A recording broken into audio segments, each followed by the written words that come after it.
Welcome again to Spotlight, and I'm Pastor Dan.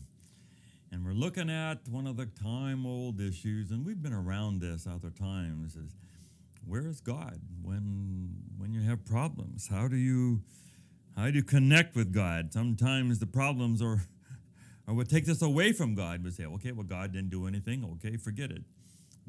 No, that's when you need God the most. But we have to be sure that we know where to find God and don't expect something that's not going to be there. God says you're going to see through a glass darkly. We are not going to hear voices. We're not going to all of a sudden have halos and lights and God speaking to us, shouting from the top of a mountain, or a Urim and a Thummim like they had with the priests. We're not in that.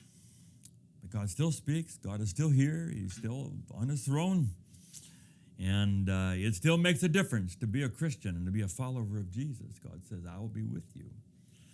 Lo, I am with you always. I will never leave you. These are promises that we can hold on to. So we want to think this through. But sometimes we want a magic. We want God to do this in a way that is spectacular, or we have a very limited way to say, I think God's going to have to do it like this, in this way, by this time, and it'll be unmistakable. We'll know it was God. God doesn't like having to perform in that box. As C.S. Lewis said, God is more wild, and Aslan was wild and dangerous. He doesn't fit into these little small boxes and stereotypes that we have. Probably the most famous illustration is the people that went through a flood, let's say like Katrina down in New Orleans. And so water's everywhere, and people are struggling to get out, and maybe you're sitting on the top of the roof of your house, and the water's right here all around you, and say, God, help us. We're in trouble here, God, and the water's flowing by, and the water's coming up, and they say, God, we need a rescue. And maybe you think, like angels are going to come or something and whisk you away, like Philip, and all of a sudden you're in another place and you're not there anymore. Come on, God. And a boat comes by to say, no, I'm okay. We'll take you. No, I think I got someone coming to help me. A helicopter comes by, and a rope cable comes out of the helicopter, and it's right there in front of you. Said, no, I don't think I want to be carried at the bottom of a rope from a helicopter. I don't think that's safe. It's got to be some other way. So you get to where the story is going, and finally they do get rescued, and then they kind of complain to God. They say, we thought, that you're our God. You take care of us. And God said, I sent you a boat. I sent you the helicopter with the cable. What more do you want? And we wanted this. We want the miracle on our terms and our ways and in our ways. God said, my ways are not your ways. Your ways are not my ways. My ways are higher. So when God works in the shadows, we have to be open to God's ways. He had people shouting to make the walls come down. Naaman dunking under the water. He has Jehoshaphat put a choir out in front that, God, I don't think this is going to work, God. To not put God into a box, to say, God, you can help any way you want.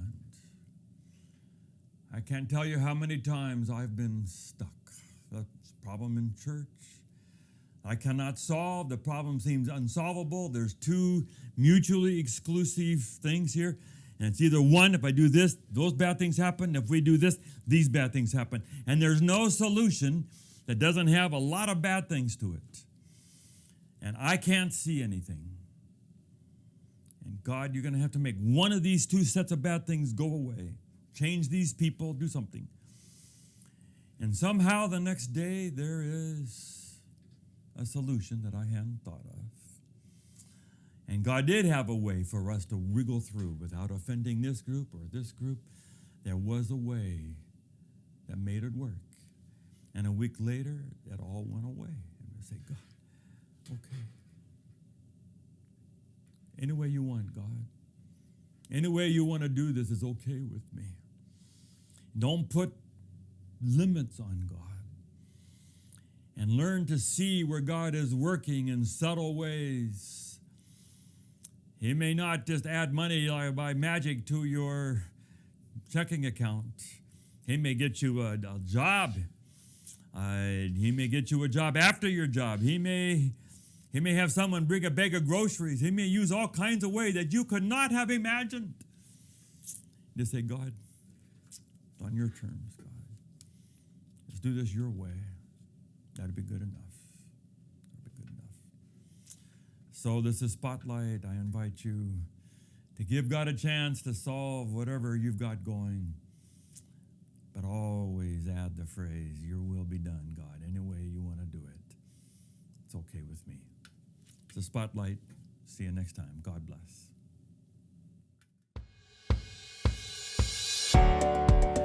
Thank you for watching Spotlight. We're so excited about this. We hope that you'll subscribe and so you'll get all of them. And please just forward it on to others and tell other people about it. And let's just see what kind of an audience we can get for